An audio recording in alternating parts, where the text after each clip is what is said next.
Assalamualaikum warahmatullahi wabarakatuh. Apa kabar ibu-ibu sekalian? Sehat semuanya? Tentunya luar biasa. Oke, perkenalkan nama saya Rani Purnamasari. Saya staf Puskesmas Sidoarjo. Tujuan saya ada di sini adalah untuk berbagi cerita, berbagi informasi, berbagi pengalaman tentang pengukuran faktor risiko terhadap penyakit tidak menular. Ada yang sudah tahu sebelumnya? Sudah ada yang pernah mendengar tentang istilah ini? Ibu yang di sana bagaimana? Iya, jadi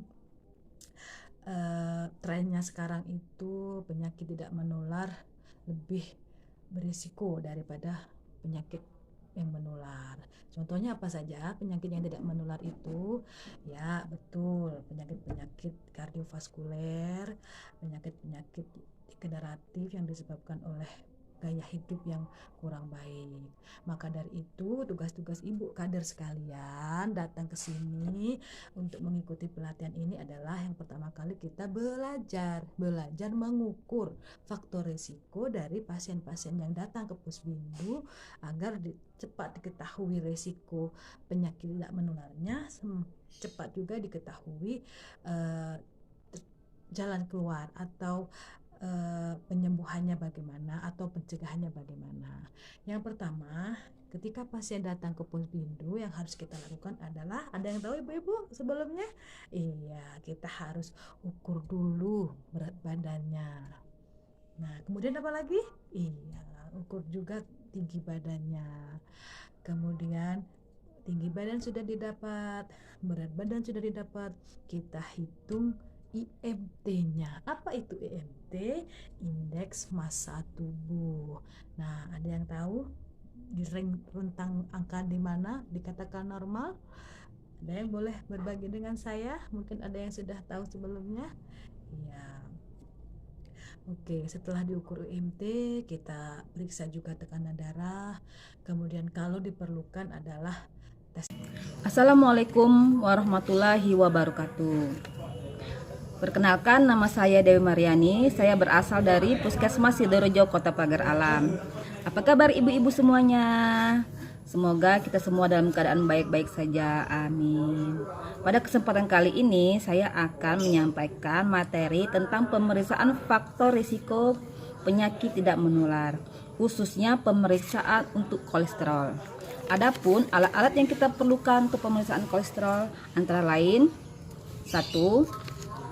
Alat auto check, yang kedua stick auto check, yang ketiga kapas bersih, yang keempat alkohol 70%, yang kelima blood lancet beserta autokliknya.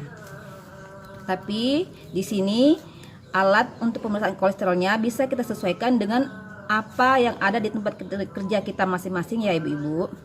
Kemudian setelah alat disiapkan, kita akan melakukan pemeriksaannya. Caranya yaitu: 1. Siapkan jari pasien yang akan diperiksa atau ditusuk. Kemudian usap dengan menggunakan kapas alkohol. Lalu tusuk menggunakan autoklik yang sudah diberi dengan blood lancet. Tetesan darah pertama yang keluar kita hapus dengan menggunakan kapas bersih. Kemudian kita pencet kembali darah pasien untuk mengeluarkan 1 tetes darah lagi. Lalu kita masukkan 1 tetes darah pasien itu ke arah stick auto check untuk pemeriksaan kolesterol. Kemudian catat nilai yang tertera pada layar alat auto check. Bila normal, kadarnya kolesterol kurang dari 90 mg per desiliter, dan bila tinggi, kadar kolesterolnya lebih dari 90 mg per desiliter. Demikianlah ibu-ibu sekalian yang materi yang bisa saya sampaikan pada kesempatan kali ini. Semoga kita semua selalu dalam keadaan baik-baik saja dan bisa menerapkannya ke tempat kerja kita masing-masing. Wassalamualaikum warahmatullahi wabarakatuh. Assalamualaikum warahmatullahi wabarakatuh. Waalaikumsalam warahmatullahi wabarakatuh. di UPTD Puskesmas Sidoarjo, Kota Pagar Alam. Terima kasih pada Ibu, Bapak Kader yang telah hadir pada kesempatan ini. Di hari pada ini saya akan menjelaskan tentang kolesterol. Yang kolesterol itu untuk penyakit tidak menular sangat penting karena tidak hanya pemeriksaan gula darah satu atau berat tentang kolesterol. Karena kolesterol ini dapat menyebabkan penyakit jantung, stroke, dan lain sebagainya. Jadi kolesterol ini adalah merupakan jenis lemak yang ada di dalam tubuh. Bila kolesterolnya tinggi, lemak ini akan menyebabkan hiperkolesterolemia yang akan menyebabkan obesitas, stroke, penyakit jantung, dan penyakit lainnya kegemukan ya. Terus untuk jenis-jenis kolesterol ada 3, yaitu LDL, yaitu low density lipoprotein, yang mana jenis kolesterol ini adalah kolesterol jahat yang menyebabkan itu kurangnya kalau dari pemeriksaan kolesterol kurang dari 100 mg per desiliter.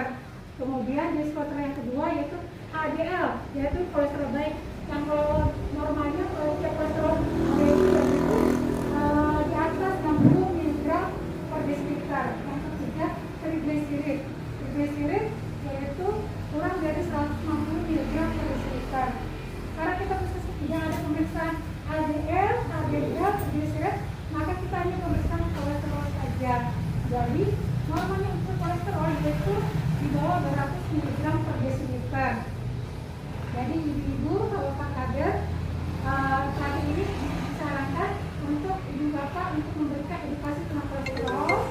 Dan kalau untuk mengetahui penyakit ke arah kolesterolnya bisa menyebabkan efek penyakit stroke atau penyakit jantung, maka dilakukan pemeriksaan yaitu tinggi badan, berat badan. Karena dari tinggi badan berat badan itu bisa menentukan IMT-nya. IMT-nya itu bisa akan melihat obesitas, apakah